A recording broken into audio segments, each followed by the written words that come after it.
we're going to be making a belt banner that looks like this on the pattern. Now I created this pattern. It also is going to have some other side pieces that look similar to this.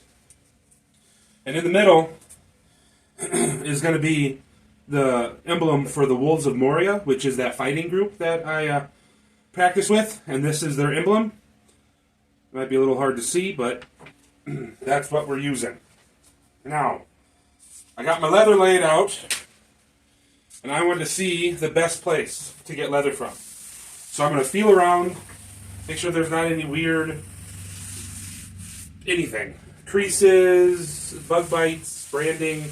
Like right here, this is a really thin spot. So I'm going to want to avoid that in anything I do.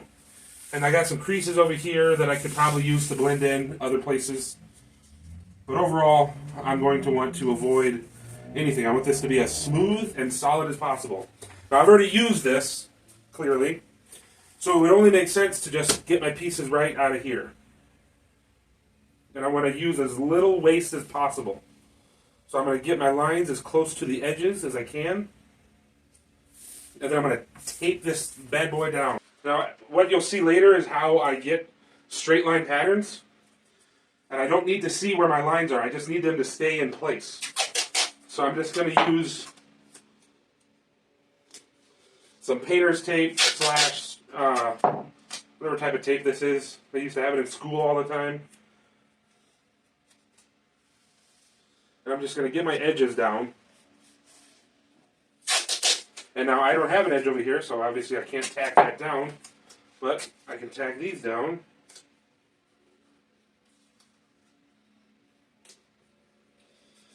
And there's that. Now, for this strip, again, trying to use as little waste as possible. And this one will be super simple, because the tape is wider than the piece. There we go. Now, since the wolf emblem is going to go in the main part, I don't need to figure out spacing for that. What's nice is if you watched my build of this bench, I didn't have this for any of my other leather work. I had that bench back there, which is a lot smaller working space. And now I have a big enough bench I can roll my leather out almost all the way. So, there's two ways to cut leather, if you've never cut leather. These are just cheap leather scissors from Hobby Lobby. Or you can use a fabric cutting wheel that's like this. This is actually my preferred method because it's just super simple and easy. Just got to push enough to get all the way through the leather.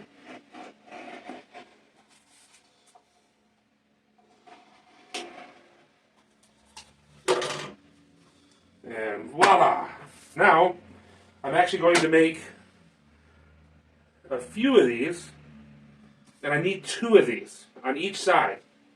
So, I'm actually going to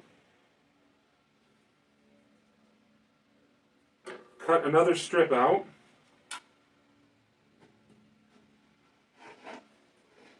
With roughly the same size. Doesn't have to be perfect. And that's all the leather that I'm going to use for that. But I want to have two, just in case if I mess this up, or if the person that this is ultimately going to be for wants to try a slightly different design. So now I know roughly how much I'm going to need for another one of those strips.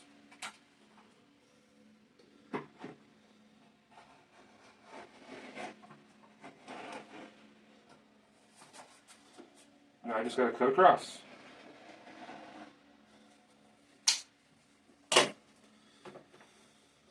So there we go. This is one, and this is two. We'll put that one to the side for now. And that's basically how I choose the leather. I'm sure that there's smarter ways and easier ways, but I'm not a professional leather worker. I do this for fun with straight long pieces that I don't have to worry about a curve. I could try to follow the lines with either one of these cutting tools. I could try to use a straight edge and hope that it's perfectly lined up. But what I've learned works for me is I just create dots of where I want my straight lines to start and where I want them to end.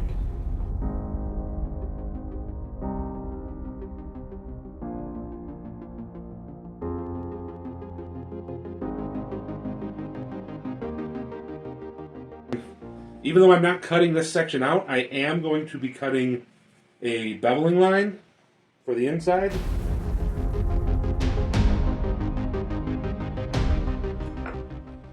As long as I got all the points, I carefully peel this off.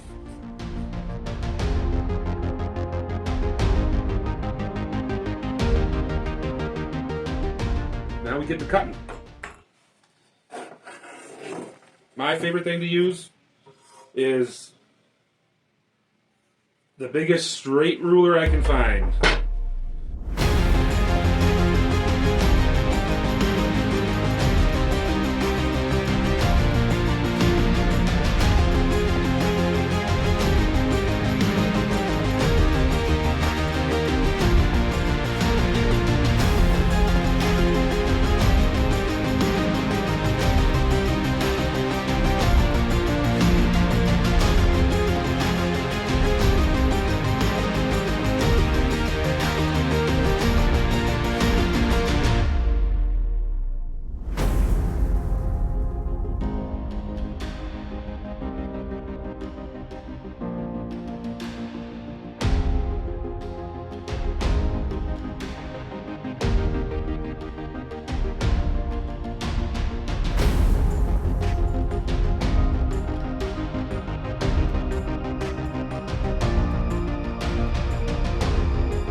So this is the basic design. Now that's going to be my inner bevel line, which I may actually change, but now I've got those holes. What do I do? Well, I can make them rivet points. There's a lot of things I can do with that now to change that, but there's not a whole lot that I can do with it now. Because now that I see it on the leather, I think a bolder border would be preferable.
These will be connected at the sides a certain way. I'll have to show you that when I get there.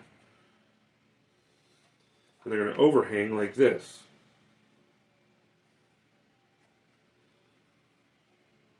And with some special, with certain type of stitching, it'll allow them to flap in the breeze at the bottoms, but still be stationary up here. So, good pieces. Now this is the piece that I want to case. A lot of guys use painter's tape, which is really good tape for this. I have had both success and not success with that. And then I got some of this U-line tape. And this stuff works really good.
So now I cut the excess off.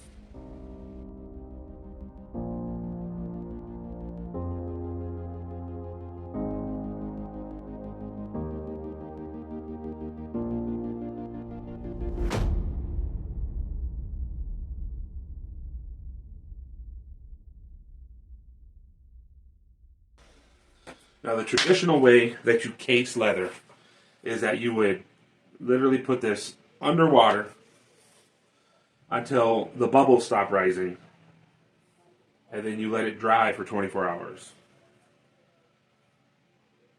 Yeah, I don't really have that time. And if I did have that kind of time, I wouldn't want to do that. So what I do is I get it wet, and I use my spray bottle until it looks like it's no longer accepting the water.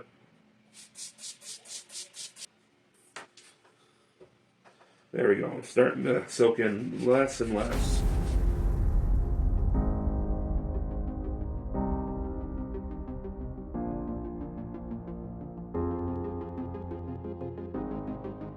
Now, I said that I wanted to do a different border. So I'm going to have to figure out how much difference I want to make.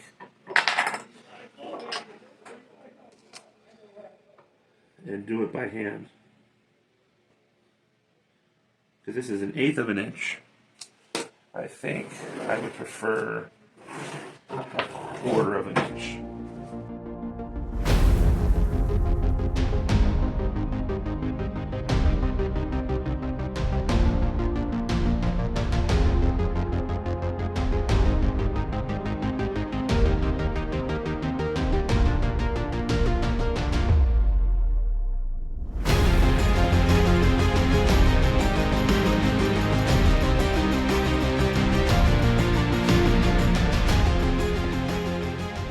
Now this is going to be a little too big for what I'm trying to do with it, so we're going to use the smaller straight line. I keep dropping my tools.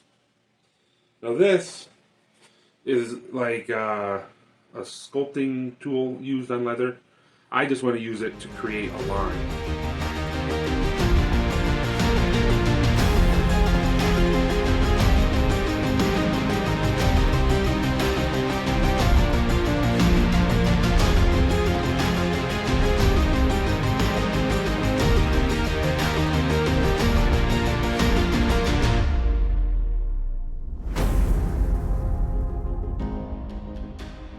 Okay, so I hope you can see that, but it left an impression. So we're gonna about halfway through this leather, we're gonna cut through it, and then we're gonna leave it for the night. But I'll show you how I do that with my swivel knife. Now, there's a lot of different ways you can use a swivel knife, and honestly, they're all worth it. You gotta use it the way it feels good to you. Now, I can't remember his name, but he makes some really awesome wallets and some purses on YouTube. But a really good tip he gave me is that he uses his pinky as kind of a cut guide.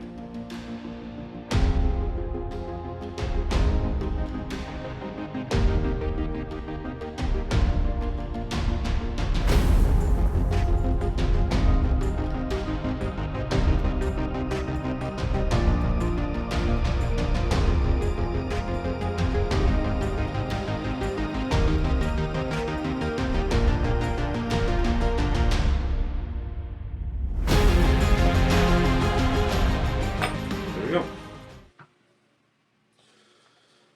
Now I want to be able to get this video out to you guys today, so this is going to be it for this video. Come back next week and hopefully I'll have this either done or mostly done. But to give you a slight preview, this is going to fit right there. I haven't decided or not if I'm going to do a little Celtic knot or something there, but that is what it's going to ultimately look like, but completely made out of leather, tooled and stained and antiqued of some sort. Thanks guys for watching. I'm going to show you an example of something that I did for my wife. This is a Bible cover, and this is the type of stuff that I have really enjoyed doing.